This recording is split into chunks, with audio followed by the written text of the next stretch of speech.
Once upon a time, in a small village nestled between rolling hills and lush forests, there lived a man named Jiro. Jiro was known far and wide for his laziness.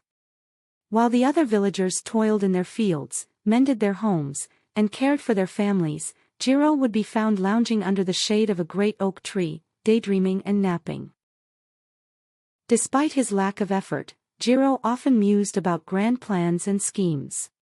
He dreamed of becoming wealthy without lifting a finger, imagining that someday, fortune would simply fall into his lap. The villagers often chided him for his idleness, but Jiro would smile and say, "God has a plan for me. You'll see." One summer evening, an old, weary traveler arrived in the village. His clothes were tattered, and his face was lined with age and wisdom. He went from house to house, seeking shelter, but the villagers, tired from their day's work, turned him away. Finally, the traveler reached Jiro's resting spot under the oak tree. Jiro, seeing the traveler's state, felt a rare spark of empathy.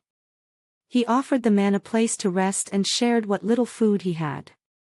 The traveler, grateful for the kindness, spent the night under the oak tree, talking with Jiro about life and the world beyond the village.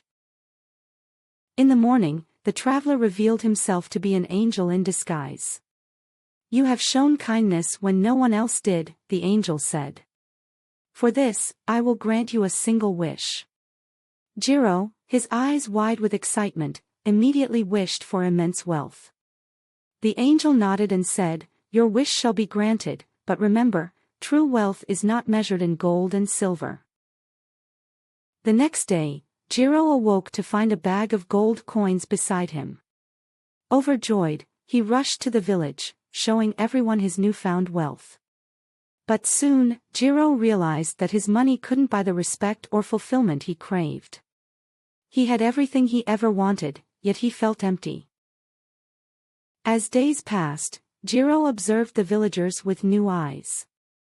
He saw their sense of accomplishment, the joy they found in their work, and the love they shared with their families. He began to understand the angel's words. Determined to change, Jiro decided to put effort into something meaningful. He started a small garden, working diligently each day. He grew vegetables and flowers, sharing his harvest with the villagers. Slowly, they began to see him in a new light.